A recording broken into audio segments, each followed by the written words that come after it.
Sometimes we are given a false hope from someone or somebody, mga pangako na mga matatamis pakinggan, di ba? Mga pangako na kung saan susungkitin ang between at kanya pong ibibigay sa iyo. Mga manloloko talaga. Mga kapatid, saan po ba natin inaangkla ang ating pagbabago? Sa iba po ba? Or sa ating Panginoon? Lalo na sa pag-asa at doon sa pagbabago, lalo na doon sa pananampalataya na dapat meron tayo. Ang tanong, kailan po tayo sumunod sa ating Panginoon ng lubusan? Mga kapatid, our scripture for today is taken from the book of Hebrew. At dito makita po natin kung saan dapat tayo nakangkla sa tunay na pagbabago, pag-asa at pananampalataya. So, makikita po natin sa Hebrew chapter 6 verses 13 to 3. Sabi niya, nang mangako ang Diyos kay Abraham, siya'y nanumpa na tutuparin niya ang kanyang pangako.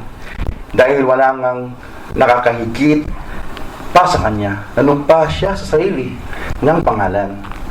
Sinabi niya, ipinapangako ko na lubos kitang pagpapalain at ang lahing nagbumula sa iyo ay aking pararamihin. Matigang naghintay si Abraham at natanggap naman niya ang pinangako sa kanya. Next. Sa 16, nanumpa ang mga tao sa pangalan ng isang nakakahigit sa kanila. At sa pamamagitan ng panunumpang ito'y pinagtibay ang usapan. Gayon din naman, pinagtibay ng Diyos ang kanyang pangako sa pamamagitan ng panunumpa upang ipakita sa kanya ang mga pinangakuan na hindi magbabago ang kanyang layunin. Hindi nagbabago at hindi man lang nagsisinungaling ang Diyos tungkol sa dalawang bagay na ito, ang kanyang pangako at sumpa. Kaya tayo ay nakatagpo ng kanyang kalinga, ay panatag ang loob na umaasa sa mga pangako niya. Ang pag-asang ito ang siyang matibay at matatag na angkla ng ating buhay. At ito'y umaabot hanggang sa kabilang ng tabing ng templo hanggang sa dakong kabanal-banalan. Si Jesus ay naunang pumasok doon alang-alang sa atin at naging pinakapunong pare magpakailanman ayon sa pagkapari ni Melchizedek. So, dito po sa scripture na ito, may po tayong tatlong mga pangako ng Diyos na pwede nating maging basihan at maaari rin nating ipanalangin na maging ganito rin ang magiging pangako sa atin na tayo rin po ay pagpapalain na katulad ng pinagpala na si Abraham. At nawa dito rin po natin iaangkla ang ating pagbabago sa katapatan, sa pag-ibig,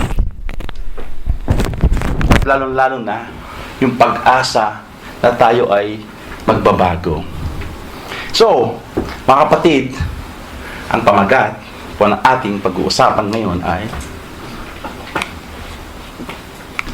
ang angkla. Sino pong naka-experience kung malakas ang alon o kaya may storm sa dagat, lalo na pag malakas talaga? Ano po yung nararamdaman ng mga tao na kung saan nandun nakasakay sa bangka o kaya sa mga tawid natin boats o something na mayroong malaking angkla? Di ba takot ka? Pero pag once na yung angkla na to ay nakababa na, nararamdaman mo na kahit anong mangyari, because of that assurance na nakaangkla nga yung angkla ng barko, di ba nagkakaroon po tayo ng alin? Peace of mind. Kaya dito sa mga pangako ng Diyos Nawa, dito rin po natin iangkla. Dahil po natin, sa bawat buhay po natin, marami tayong mga storms sa ating mga buhay na kailanman walang ibang makapagbibigay sa atin ng katugunan. Wala man ibang isa sa atin, kundi ang ating Panginoon lamang ang makapagbibigay ng kapahingahan, lalo na kapayapaan sa ating mga naranasan. So, meron po tayong tatlong pag-uusapan. Diyan po natin makikita yung tiyak, ang pangako ng Diyos sa isa, ang pangako ng Diyos kay Abraham.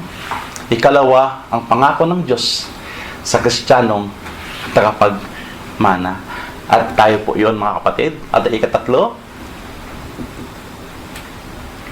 ang pangako ng Diyos sa kaligtasan. So sabi nga dun sa verses 13 to 15 na nabasa ko kanina, sabi doon, nang mangako ang Diyos kay Abraham, siya ay nanumpa, natutuparin niya ang kanyang pangako. Ano po ba yung pinangako ng ating Panginoon sa kanya? Nandyan po, na kung saan lubos kitang pagpapalain at ang lahing magmumula sa iyo ay aking paramihin.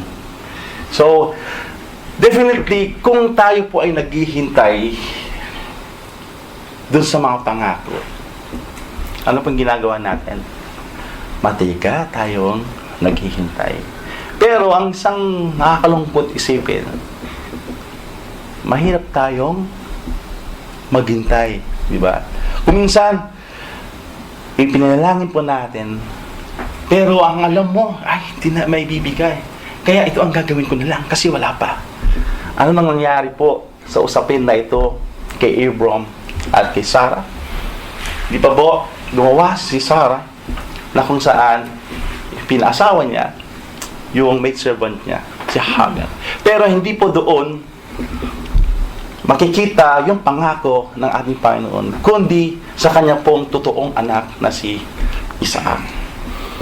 Ano po ang nabubuo sa katapatan ng isang tamang tao kung siya po ay nangungusap o nagsasalita sa harapan ninyo? Or sa isang Diyos na alam mo siya ay tamang Diyos? Kasi alam po natin, sa panahon po natin ngayon, maraming klaseng Diyos. Di ba? Kung minsan ginadiyos po natin sa ating sarili, kung minsan ginadiyos po natin yung ating mga yaman. Pero, ano po ba ang nabubuo kung meron tayong tamang Diyos na nangungusap po sa bawat buhay po natin? Lalo na pag yun ang ating inaangkla sa ating pagbabago at lalong-lalo na sa buhay po natin sa oras at sa mga panahon pang darating.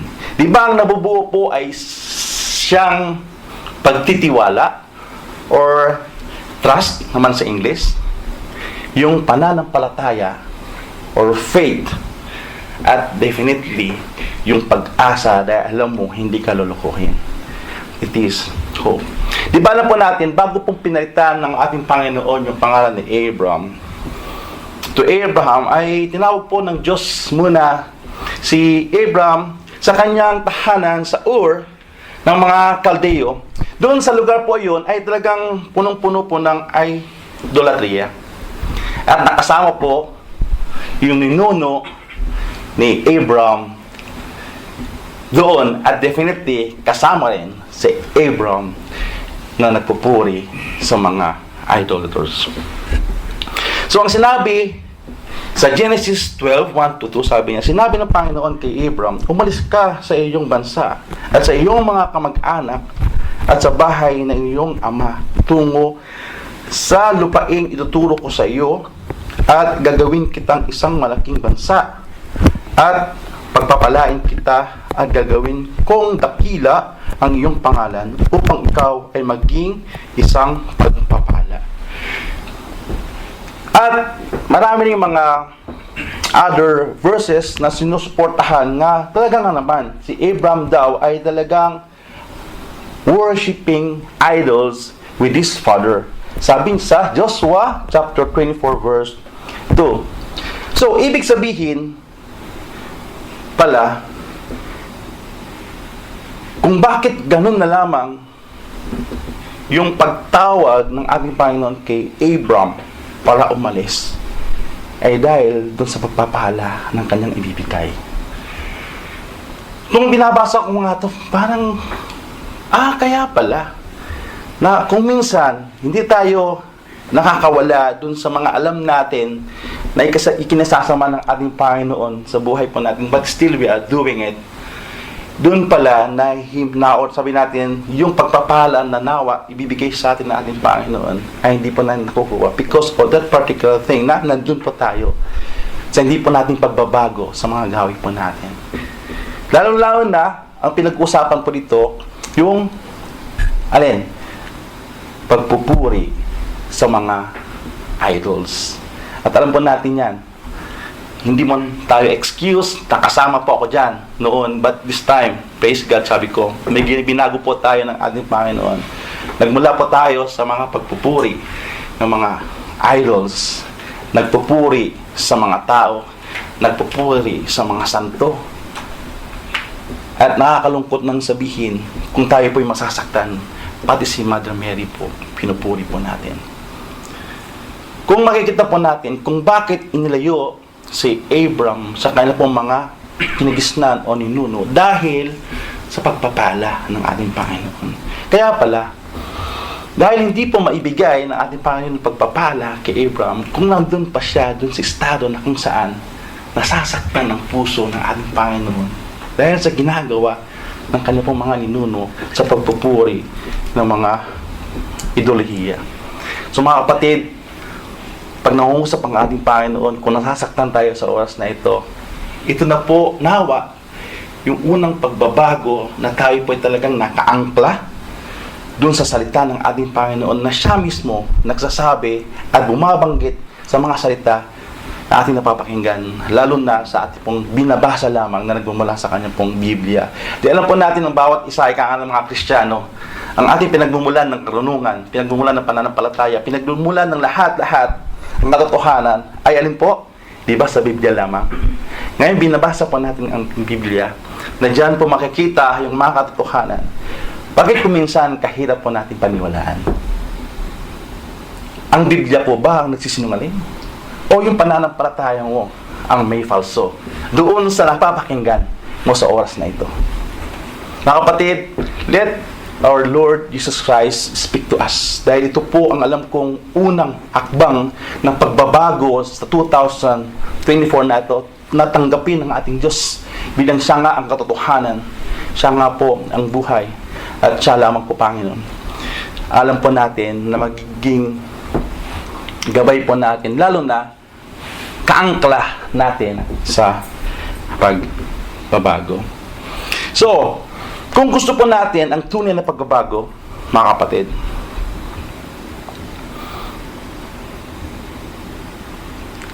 tingnan mo muna ang puso mo kung nasaan ka ba nakaayon. Kasi, ika nga, hindi po natin kaya magbago kung wala po tayong ginagawa. Yung resolution, yung matatag na determinasyon.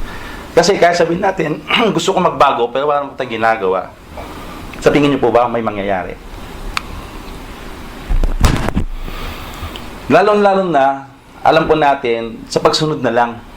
Kasi kung hindi ka sumunod, dito na lang, sa larangan ng kalakaran sa mundo. Kung hindi ka sumunod sa batas trapiko, di ba?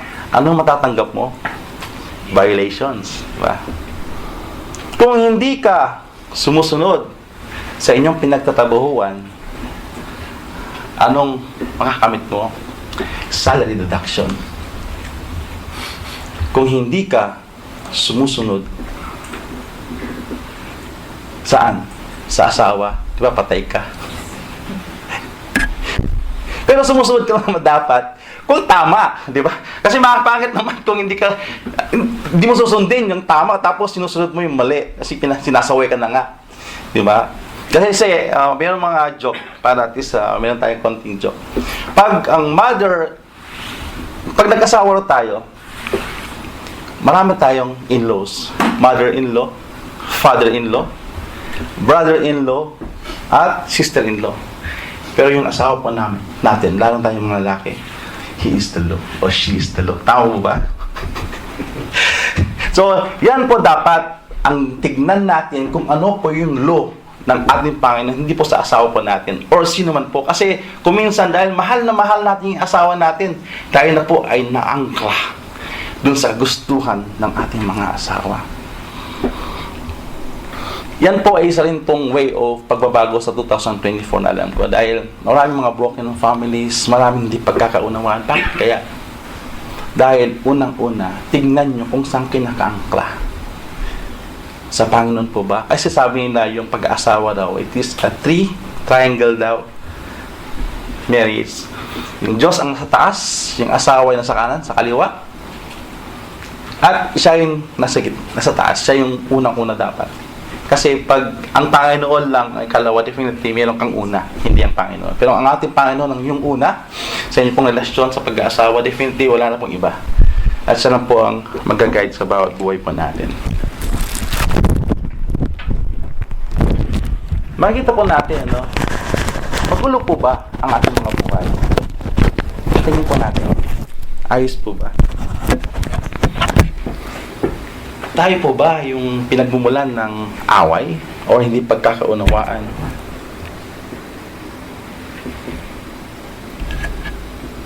Ito man po sa ating tahanan, sa ating pinagtatrabuhan o sa ating simbahan, lalo na sa iyong sarili, kung marami pa tayong itinatagong mga bisyo. At alam natin, pag tayo po ay inaabuso natin yung ating katawan, sino po nagsasakripisyo? Ang Diyos po ba? Kaibigan po ba? Or ikaw mismo? Makikita po natin, tinawag si Abram. At bago po napalitan yung pangalan ni Abram, ay siya po muna ay umalis sa lugar. At pagkatapos na nung tinawag ng ating Panginoon si Abram para pagpalain, pinalitan yung pangalan niyang Abraham. Alam niyo po ba kung anong year ni Abraham nung tinawag po siya? Siya po ay 99 years old. At ipinanganak ni Sarai, hindi po siya fertile, pero baog. Pero again, because of that promise, grace and mercy na binigay sa kanila ng ating Panginoon, wala pong imposible ikangalan po natin dun sa kapangyarihan ng ating Panginoon. Lalo na kung tayo gusto natin magbago, i-claim po natin yan at gumawa po tayo na hakbangin. At Sarai ay ipinanganak si Isaac noong 90 years old. Makikita natin, tinawag si Abraham noong 99.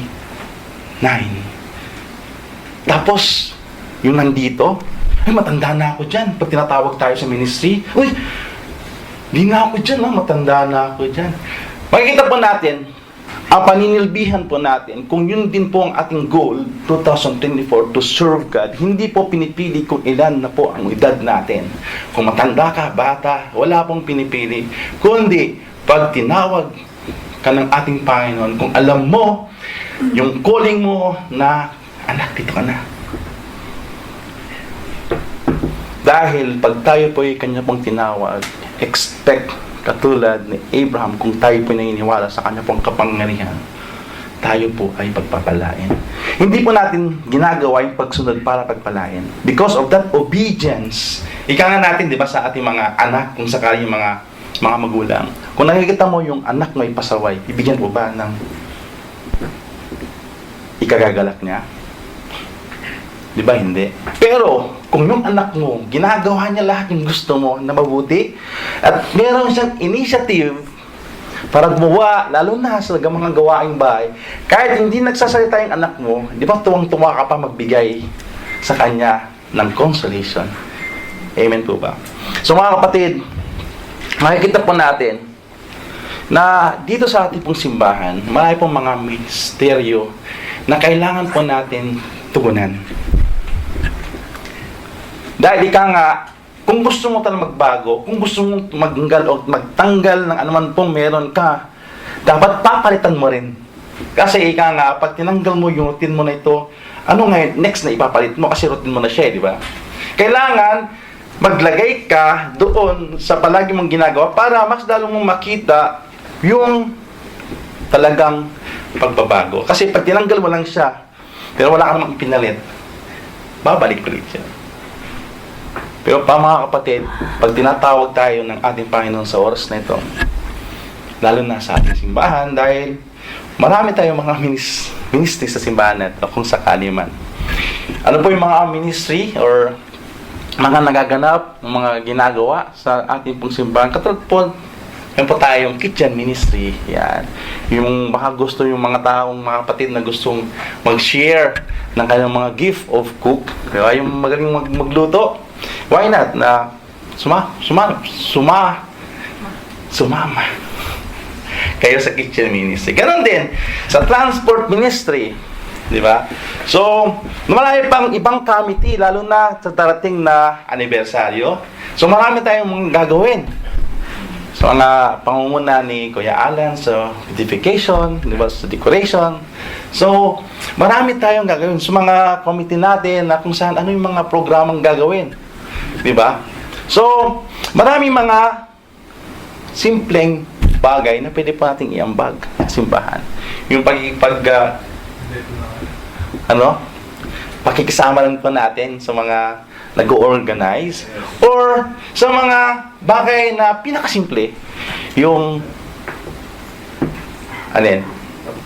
sa mga upuan, pag-aayos, di ba? Yung mga pagkain natin, yung mga pagliligpit ng mga tables, at yung paghugas. Sabi natin simple lang. Yes, simple lang. Pero pag yun ang ginagawa mo, bukal sa kalooban mo, na yun ibinibigay mo sa ating Panginoon, hindi masusuklian yung pasasalamat, lalo na yung pagpapala na ipagkakalugpo sa anin ng ating Panginoon. So makikita po natin, di ba? Makikita po natin yung mga ibang kapatid, uy, nag-drums si Kuya. Tapos, uy, nagme-message. Uy, bakit si Kuya kanina nag-IT? Ngayon, mag-bass tapos mag-drums. Di ba? Yung iba sa atin, sa kanya lahat. Bakit kaya? Bakit kaya? Baka naman, kasi hindi ka pa nagbibigay ng iyong oras sa ating Panginoon. Kasi, ako na dapat ginagawa. Kasi nga walang gumagawa. May gagawa man, nawa. Di ba? Kung talagang yun ang isang goal natin to serve God, maraming pwede nating gawin sa paglilingkod sa ating Panginoon. Bakit ko po nasasabi ito? Dahil kung minsan may mga nagbibirong, sabi natin, mga simple joke, kung minsan hindi napapansin na parang nakaka-offense, sabi nila, ginagawa mo ng lahat-lahat, ha? Baka naman lalampas ka sa langit niyan. So, mga joke. Pero, mas maganda ka siguro kung magbigay ka ng encouragement. Kaysa yung mga bagay na kung minsan nag-criticize tayo, tapos ikaw wala ka namang ginagawa. Di ba? Mas lalo tayo nakakaya. So, nawa, kung tayo man po, isang ministry po, ay yung magbibigay ng encouragement, katulad po dito sa Hebrew na ito. Itong Hebrew book na ito, they are encouraging, lalo na yung Christian na may paniniwala sa ating Panginoon, dahil they are under persecution, they are under trial, pinapatay po sila. But because yung iba naman, naniniwala na sa ating Panginoon. Dahil sa pagkatakot, kuminsan bumabalik sila dun sa klase na meron silang pananampalataya ng luma. Kaya patitignan po natin dito, ikinokumpara ang ating Panginoon kay Moses. Ikinokumpara ang ating Panginoon sa mga angels. Kasi itong mga tao na to, kuminsan, because of that fear, nagbigay ng ating Panginoon ng mga pangako na kung saan doon din po sana sila aangkla at magpatuloy na magpagamit sa ating Panginoon. It's all about God. It's all about service. It's all about hindi po nakikita or binabasa ang mga Biblia because of you, because of your agenda, because of your financial needs. Hindi po. Kundi it's always for the glory ng ating Panginoon. So, ang ikalawa ay makita po natin dito, ika nga, doon sa pangako ng ating Panginoon sa Hebrew 5, verses 7 to 8. Ito po makikita po natin bakit nalaman po na yung mga nagpapagamit sa ating Panginoon ay pinagpapala rin. Sapagkat, sabi niya, pinagpala ng Diyos ang lupang pagkatapos tumanggap na masaganang ulan ay sinisibulan ng halamang pakinabang ng mga magsasaka.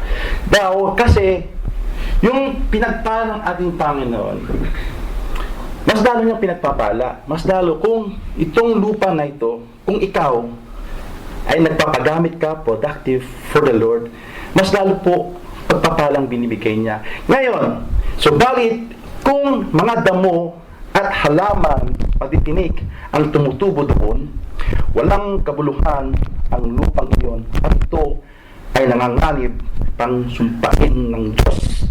Ito ay tutubukin sa apoy. Kung tayo walang ginagawa, we are just, sabi nga, ang sabi ito, mga damo, mga halamang tiniklang po tayo, sumpa po ang sinasabi ng ating Panginoon. Pero pag tayo nagpapagamit sa Kanya, nakikita niya yung paglago po natin, pagpapala, biyaya, ang Kanya pong ibigay. Kung bakit nalaman po yung mga kapatid po natin ay patuloy nalaman yung sigasig na magsilbi dahil dun sa mga pangako ng ating Panginoon. Kung gusto niyo pong magbago, dapat ika nga magpagamit po tayo. Kasi habang nagpapagamit po tayo, makikita po natin yung gaano karami ng pangako ng ating Panginoon. Pag nagpapagamit po tayo, makikita po natin yung dami ng pagbabago sa atin. Natayin na po ba na nagpagamit sa Lord? Sa exhortation na lang, pag nag-exhort ka, sino po yung unang nakakaalam ng pangako ng Lord? Bago mo siya i-share, di ba yung nagbasa? Ika nga po, kung determinado tayong magbago, umangkla tayo sa ating Panginoon, lalo na sa pagbabasa ng kanyang Biblia at sa ating Panginoon. Dito sa ikalawa, makikita po natin ang pangako ng Diyos kay Kristong tagapagmana. Nanunumpa ang mga tao sa pangalan ng isang nakakahigit sa Kanya. At sa pamamagitan ng panunumpang ito'y pinapatibay ang usapan. Gayon din naman, pinagtibay ng Diyos ang Kanyang pangako sa pamamagitan ng panunumpa upang ipakita sa Kanyang mga pinakuan na hindi mababago ang Kanyang layunin. Di ba tayo, pag tayo ay nagiging witness or may something na gusto mong patunayan, you always, Tagalog, kailangan mong tumingin ng magagarantisado sa'yo. Di ba sa hustisya, ika nga, yung oath, I swear by Almighty God that I will tell the truth. Saan po nila ipinapatong mga kamay? Di ba sa Biblia? Dahil doon nakaangkla yung pagsasabi ng katotohanan. Pag nakita po natin dito, yun ang tao. Pero pag ang Diyos ang nangako, wala siyang panghahawakan or wala siyang itinataas, kundi siya dahil alam niya siya ang may gawa ng lahat. At mababasa po rin po na yan sa Hebrew 1. Mababasahin po natin mamaya. So, we as human, our faith, our trust, our hope is in the faithfulness of one who always keeps His promises. Kung sino po yung patuloy na tapat, di ba? Sa gawain na lang, makikita mo dyan, palagi siyang nandyan, loyal, di ba? Who's always present, ika nga, pag may pangangailangan ka. Kung minsan, very active sa simbahan, always nandyan siya, na you can rely on. Ano po yung in return binabalik pa natin sa Kanya? Di ba? Binibigay natin yung pagtitiwala natin sa Kanya. Kung minsan yung pag-asa natin, uy, nakikita ko si kapatid, palagi siyang nandito, active, ayos to, makakasama ko na sa ministeryo ng ating Panginoon. Ganun po ba tayo mga kapatid? Or tayo yung pagkatapos ng panambahan, bye-bye. Or nandun pa rin yung naisin mo na mag-stay dahil alam mo, pag nag-stay po tayo sa kawan ng Lord, marami po tayong natutunan. Mamaya po, mayroon tayong E15 na, di ba? So, praise God sa mga committed, mga brethren natin na because of them, nakikita po natin yung kabutihan, lalo na yung kaligtasan na pangako ng ating Panginoon sa atin.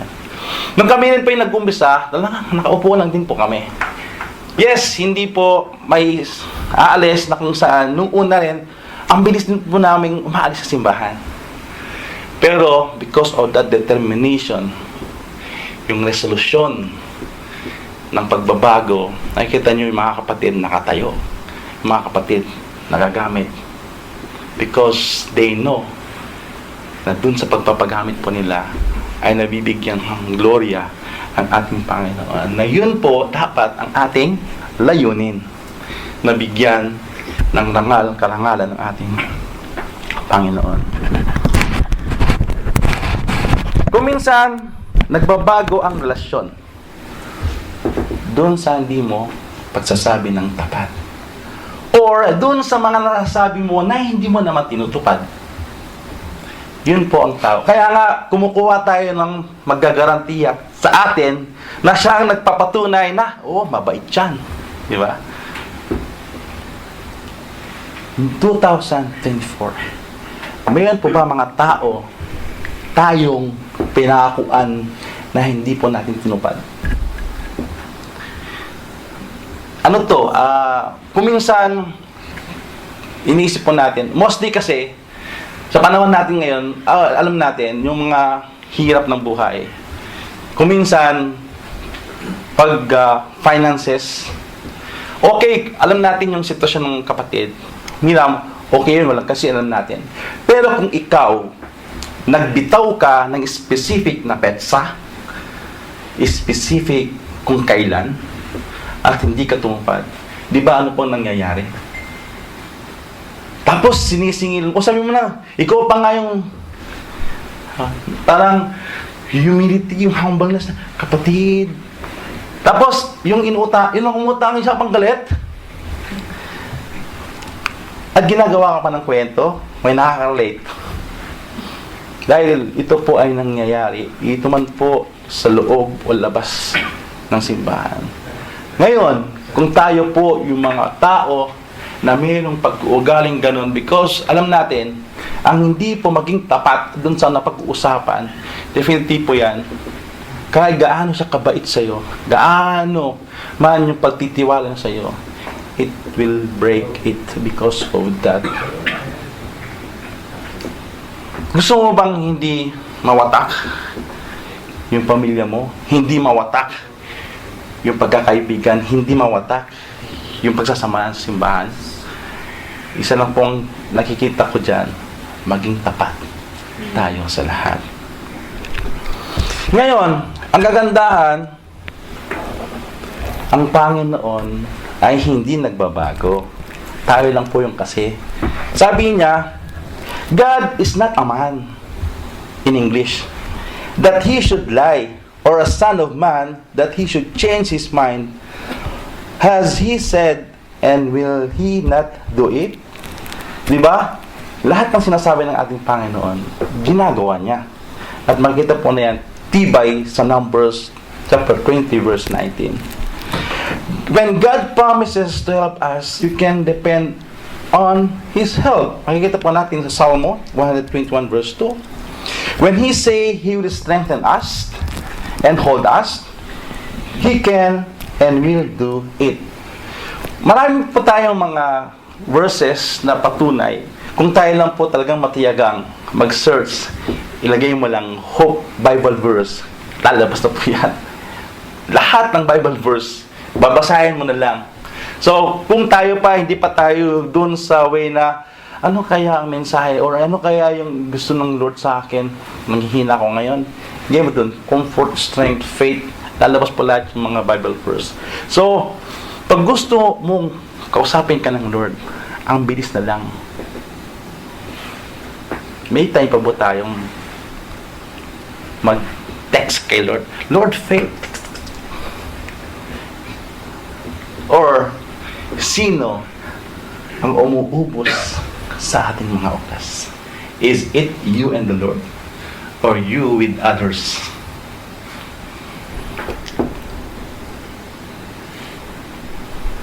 Kailan po ba natin itong baguhin? Nasa yun pong conviction.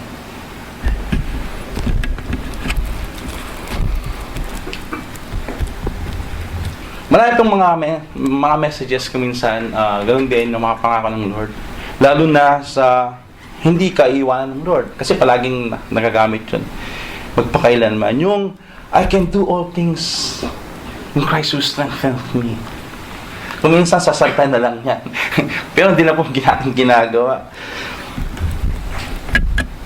Ika nga sa 18, hindi nagbabago at hindi man lang nagsisinungaling ang Diyos tungkol sa dalawang bagay na ito. Ano po yun? Yung mga pangako niya at sumpa. Kung alam niya na kailangan kang sumpain ng ating Panginoon dahil alam na niya kung saan ka napatutungo dahil sa inyong katigasan ng puso na ayaw mong magbago, na kailangan yung pagbabago mo ay inaangkla mo nga sa ating Panginoon. Sa yung pagpapala, hindi niya maibibigay sa'yo.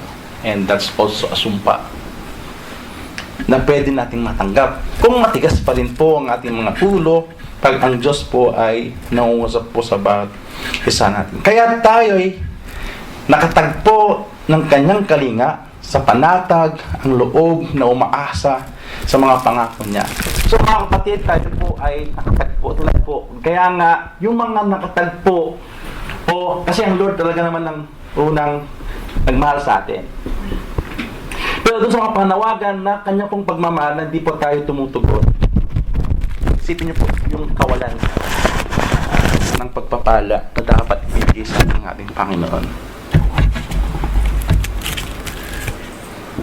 Kung tayo man po ay unfaithful, sabi nga, God, He remain faithful. And He cannot deny Himself.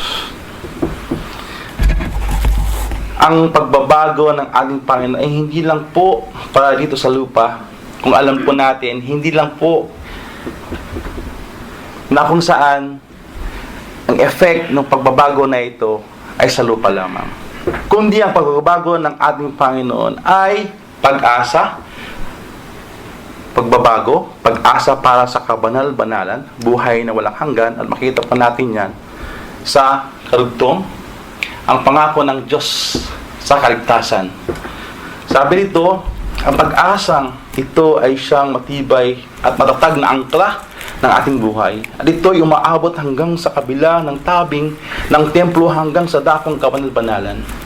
Si Jesus ay naunang pumasok doon alang-alang sa atin at naging pinaka-punong pare pagpakailanman ayon sa pagkapari ni Melchizedek. Baka sa ating pong mga kaugalian, tradisyon na, di pa ako magbago kasi hindi pa ako nakumpisal kay pare. Di ba? Always yung ginagawa pag New Year. Ang dami nakapila sa confession room. Di ba? Kasi inaakala nila, pag ako'y magkukumpisal, yes, kapag-umpisal na ako sa pagbabago. Isa rin po ba tayo naging ganun? Di ba po? Na iniisip mo pag tayo po mag-umpisa sa pare, ay talaga naman nandun yung kanyang pagpapatawad, yung tunay na kaligtasan na kanya pong ibibigay sa atin.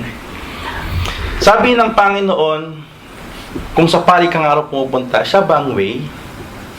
Siya ba ang buhay? Siya talaga ba ang daan, yung mga pari na yan? Di ba hindi? Sabi ng ating Panginoon, I am the way, the truth, and the life. No one comes to the Father except through me. Kaya kanina nasabi ko, hindi kung sino-sino man o kanino man tayo magtitiwala at magkaroon ng pag-asa. Nabanggit po kanina, alam ko masakit itong pakinggan. Ito man po ba ay nakaangkla sa mga santo? Di ba? Nabanggit ko kanina yan. Ikaw yun po ang patuloy na tumingin doon sa sinasabi ng ating Panginoon. Yung mga santo, pag nasunog, kaya niya bang buhatin ang kanyang sarili? Or tayo pa mismo magbuhat doon sa santo? Di ba? Nakakalunos yung nangyari ng nakaraan lang, yung Nazareth. 2 million, ang higit, ang dami. Bakit nila binubuhat yung Diyos nila? Dapat yung Diyos nila nagbubuhat sa kanila, di ba? Hindi natin minamak yung kaugalian na kung saan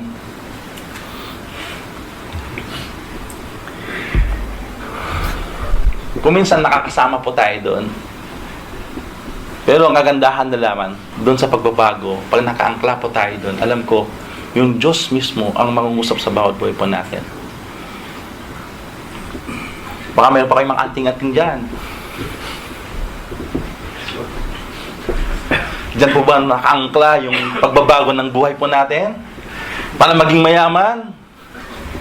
Kaya na po ang patuloy na magsabi kung nung tinanggap po yan ay yumaman ka na nga talaga.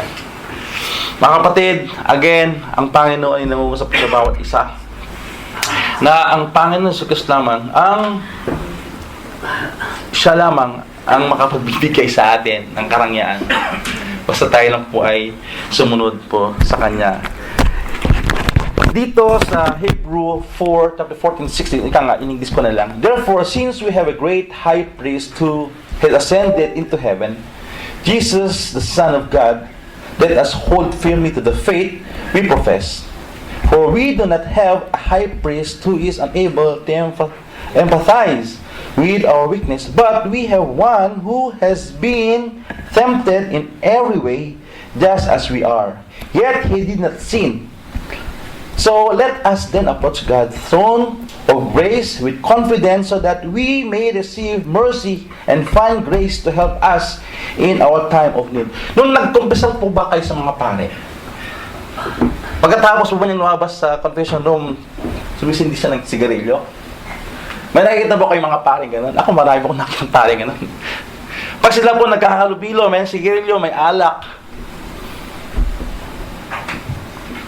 Ayun, sinasabi mo, kay pare ka manalangin, kay pare ka magkumpisal para sa kasalanan mo. Mismo sila, yung kasalanan nila, dapat yun, ipagko-confess. Saan din sila magko-confess? Sa pare rin. Di ba makikita po natin na kung ang tayo po direct po na mangungusap sa ating Panginoon, ika nga, when we confess our sins sa ating Panginoon si Kristo, He is faithful and just and will forgive us our sins and purify us from all unrighteousness. If we claim, ika nga, dahil righteous ako, wala akong kasalanan. Diba? Kung sinasabi mo raw na wala kang kasalanan, we make Him out to be a liar and His word is not with us. Ginagawa po raw natin sinungaling ang ating Diyos. Pag sinasabi natin, wala akong kasalanan, siya lang. Kaya siya ang humingi ng kapatawaran. Kung sa pare, hindi ako.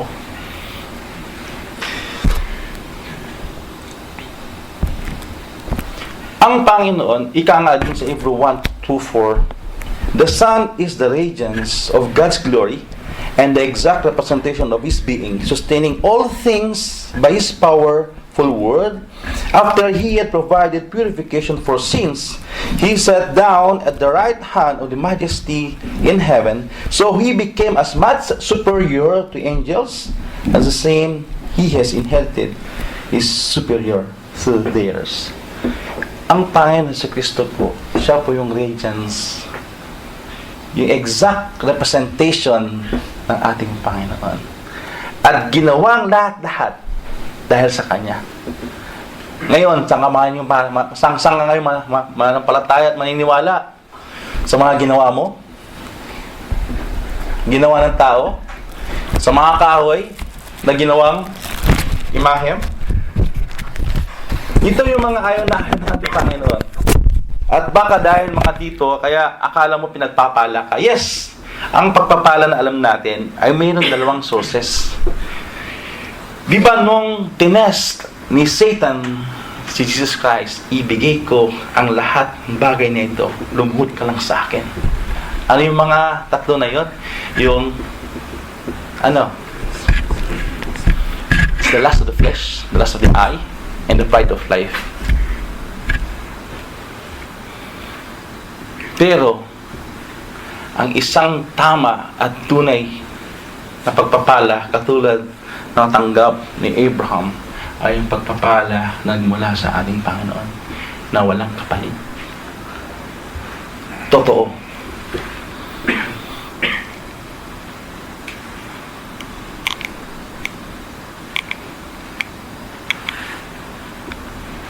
Ang pag-asang ito ay siyang matibay at patatag na angkla ng ating buhay.